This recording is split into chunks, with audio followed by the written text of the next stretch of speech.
নমস্কাৰ, মই আজি আপোনালোকৰ আগত দেখাব বিচাৰিছোঁ ঘৰতে কেনেকৈ গা ধোৱা চাবোন তৈয়াৰ কৰিব পাৰি। গতিকে আপোনালোকে ভিডিঅ'টো স্কিপ নকৰাকৈ শেষলৈকে চাই যাব আৰু শিকিব পাৰিব। আপোনালোকে নিজেও বনাই ঘৰত ব্যৱহাৰ কৰিব পাৰিব। এইডোখৰ চাওক, এইডোখৰ হৈছে চব বেচ বুলি কয়। অনলাইনত আপোনালোকে কিনিব পাৰিব। এমাজন হওক, ফ্লিপকাৰ্ট হওক, য'তে হ'লেও আপোনালোকে অনলাইনত এইডোখৰ কিনি ল'ব পাৰে। ভালধৰণে চাওক, এইডোখৰ আধা কেজি চব বেচ হয়। এতিয়া এই চব বেচডোখৰ মই সৰু সৰুকৈ কাটি ল'ম। মই কেনেকৈ কাটো আপোনালোকে চাই যাব। ভিডিঅ'টো শেষলৈকে চালে সকলোখিনি আপোনালোকে বুজিব পাৰিব। এতিয়া মই কাটি আছোঁ পাতল পাতলকৈ। চাকুৰ পৰা কাটিবলৈ ভাল, কটাৰীৰ পৰা কাটিলে ইমান মিহি বা পাতল কৰিব নোৱাৰে, সেয়েহে চাকু ব্যৱহাৰ কৰিব লাগে।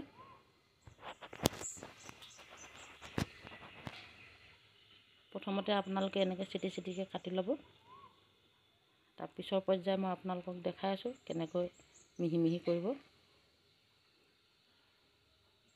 এনেধৰণে বস্তুখিনি সমান কৰি ল'ব। সমান কৰি সৰু সৰু টুকুৰা মিহি মিহিকৈ এনেধৰণে আপোনালোকে কাটি যাব।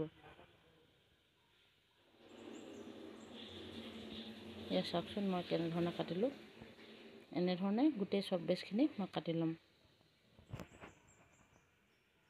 আৰু যিসকলে আগৰ পৰা মোৰ ভিডিঅ'বিলাক চাই আছে, তেখেতসকলক মোৰ ভিডিঅ'টো চোৱাৰ বাবে বহুত বহুত ধন্যবাদ জনাইছোঁ। আৰু যিসকলে নতুনকৈ আহিছে, নতুনকৈ ভিজিট কৰিছে, তেখেতসকলে মোৰ চেনেলটি ছাবস্ক্ৰাইব কৰিব বুলি মই আশা ৰাখিলোঁ। আৰু ভিডিঅ'টো চাব, কেনেকুৱা পালে জনাব, কমেণ্ট কৰিব। লাইক, কমেণ্ট, শ্বেয়াৰ কৰিবলৈ নাপাহৰিব। এনেধৰণে মই কাটি আছোঁ। এতিয়া এনেকৈ সৰু সৰুকৈ কাটি ল'লোঁ। এইটো চাওক, এইটো আলুটো এতিয়া মই বাকলিটো গুচাই ল'ম। প্ৰথমে মই আলুটো ধুনীয়াকৈ ধুই ল'লোঁ। এটা আলু দিলেই হ'ব আধা কেজি চব বেচত। এনেধৰণে বাকলি গুচাই মই এতিয়া সৰু সৰু টুকুৰাকৈ কাটি ল'ম। চাব মই কেনেকৈ কাটিছোঁ।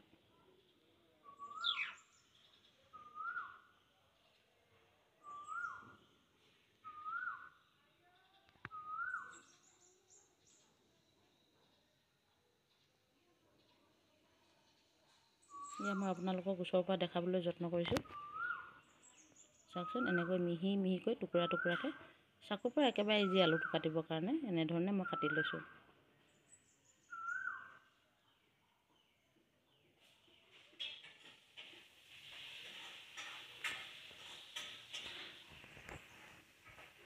এনেধৰণে সম্পূৰ্ণ আলুটো কাটি এয়া মই মিক্সিত এতিয়া ভৰাই গ্ৰাইণ্ড কৰি ল'ম। দেখিছে, মিক্সি লৈছোঁ। মিক্সিত এতিয়া আলুখিনি মই ভৰাই ল'ম।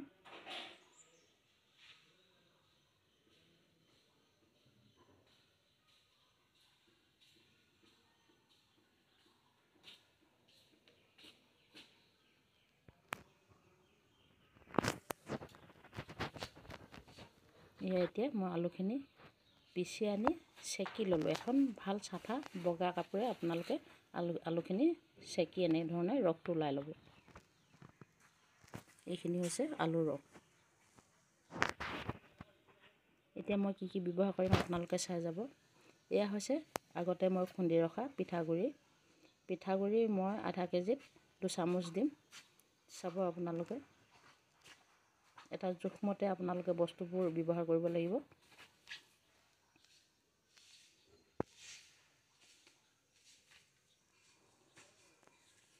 এই 2 চামুচ মই আলুৰ লগত দিছোঁ, আলুৰ ৰসৰ লগত পিঠাগুড়ি দিলোঁ।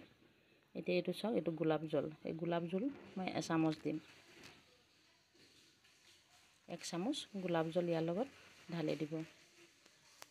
তাৰপিছত 1 চামুচ মৌজোল মই দিলোঁ, কিন্তু আপোনালোকক দেখুৱাবলৈ নহ'ল। এইটো হৈছে ভিটামিন ই কেপচুল। ইয়াৰ আধা কেজিত আপোনালোকে 5টা কেপচুল দিব লাগিব। এই 5টা কেপচুল মই কেনেধৰণে কাটি ইয়াত ইউজ কৰিম আপোনালোকে চাই যাওক।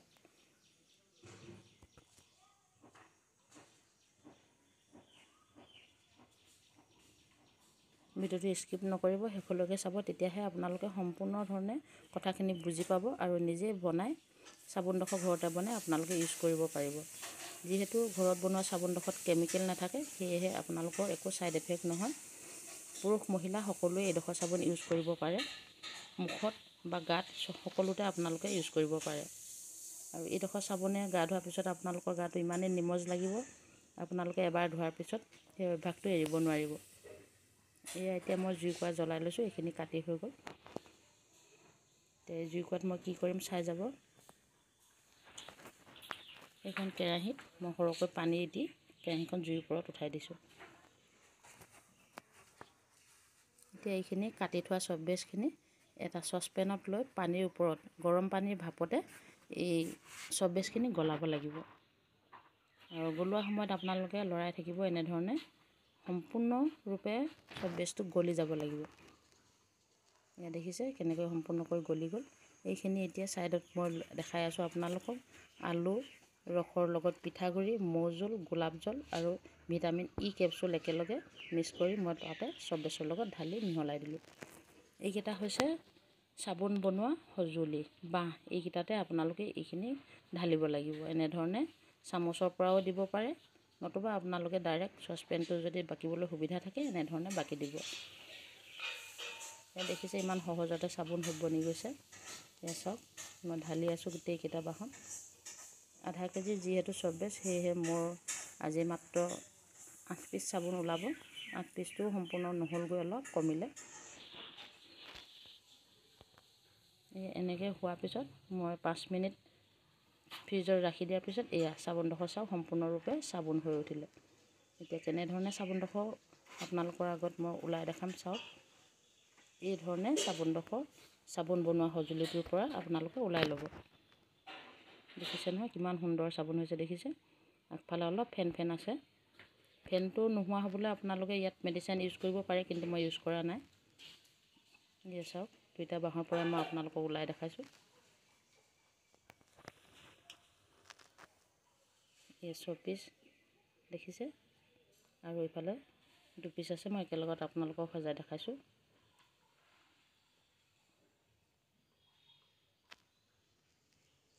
এই চাওকচোন কি সুন্দৰকৈ চাবোন হৈ উঠিলে।